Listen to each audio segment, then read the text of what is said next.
ایک بادشاہ کا غلام فرار ہو گیا۔ اس غلام کو ہر جگہ تلاش کیا گیا، لیکن وہ ایسا ہوشیار نکلا کہ کسی کے ہاتھ نہ آیا۔ اس دور میں غلام کا یوں مالک کے گھر سے فرار ہونا ایک سنگین جرم تصور کیا جاتا تھا۔ مفرور غلام جب بھی گرفتار ہوتا اسے قتل کر دیا جاتا تھا۔ بادشاہ کا یہ غلام بھی ایک عرصہ تک روپوش رہا اور اسے کوئی ٹھکانہ نہ ملا جہاں وہ اپنی زندگی آرام سے گزار سکتا۔ اس پر ہر وقت یہی خوف طاری رہتا کہ بادشاہ کے سپاہی آئیں گے اور اسے پکڑ کر لے جائیں گے۔ اس غلام نے اس بے سکونی سے نجات پانے کے لیے فیصلہ کیا کہ مجھے بادشاہ کی خدمت میں حاضر ہو کر اپنی اس غلطی کی معافی مانگنی چاہیے۔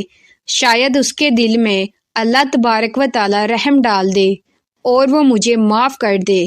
وہ غلام اس سوچ کے ساتھ بادشاہ کی خدمت میں حاضر ہوا اور نہایت عاجزی کے ساتھ اپنی اس گستاخی کی معافی مانگی۔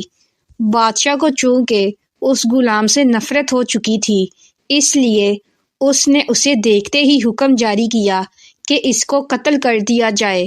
جلاد نے اس غلام کو پکڑا اور قتل گاہ کی جانب لے کر چلا۔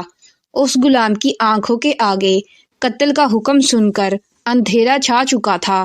اسے یقین تھا کہ اب چند لمحوں بعد اس کا سر قلم کر دیا جائے گا۔ اس غلام نے اپنے حواس کو قابو میں کیا اور بارگاہ الہی میں یوں دعا کی، اے اللہ، تو جانتا ہے مجھے بے گناہ قتل کیا جا رہا ہے اور بادشاہ کو اس کے گناہ کی سزا نہ دینا۔ میں اسے اپنا خون معاف کرتا ہوں کہ میں نے ایک عرصہ تک اس کا نمک کھایا ہے۔ جلاد اور بادشاہ کے مصاحبوں کے لیے یہ عجیب بات تھی، کیونکہ انہوں نے دیکھا تھا کہ جس سے موت کی سزا دی جاتی تھی وہ بادشاہ کو برا بھلا کہتا تھا اور خوب گالیاں سناتا تھا۔